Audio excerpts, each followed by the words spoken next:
شرفت البدن أو قرب البدن أو ساعة كسر المستوى السعودية لأن يرضى إذا ماذا أبنيها يوم يشيل قرب البدن ولا دوا كافر قرب البدن دمانتي السلام عليكم ورحمة الله وبركاته. فرح سنة سيدا قرب البدن أكو تأجتي مرة فينا السعودية إن هذا الحال إلى هذا الشيء هذا أسوأ البستان وإذا كوا أنا ما قرأت أسوأ كريم قبلها هذا دمانتي دمانتينا.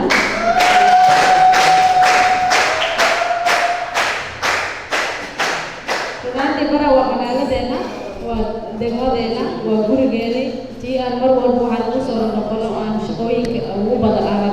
magaalada gobolka aan ka qabano inay magaaladeena tahay darteeda aan ugu qabanaa marka waa maasintiin idinkana waxaan rabaa maadaama aad isugu xiran tihiin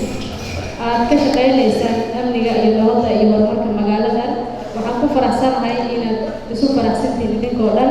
waxaan rabaa inay sii bilaarnaato farxaddaas haddii farxaddan ay jirto nabad iyo wax walba way imaanayaan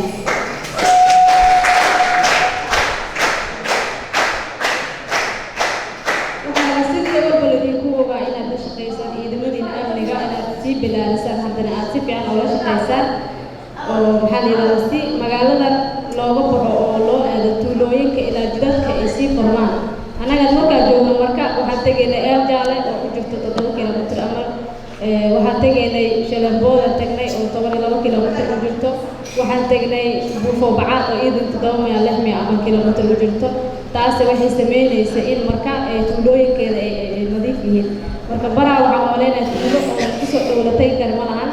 marka waxaan rabaa inaad iskaashataan si tuulooyinkaas iyo jidadkooda iyo hore loo socdo insha Allah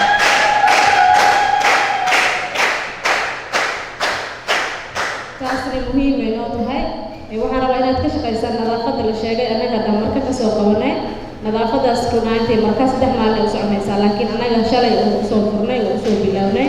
meesha aan ka soo sameeyay meel garoon ahayd oo qurux badan ahayd haddana say uu foolxunta aad aragto ayaabaysa marka waxaan rabaa sidaas ama adinka inaad ka ilaalisaan meesha xeebta agaaraheeda qashinka yaala in laga ilaaliyo haddana waa isku dhiirigelin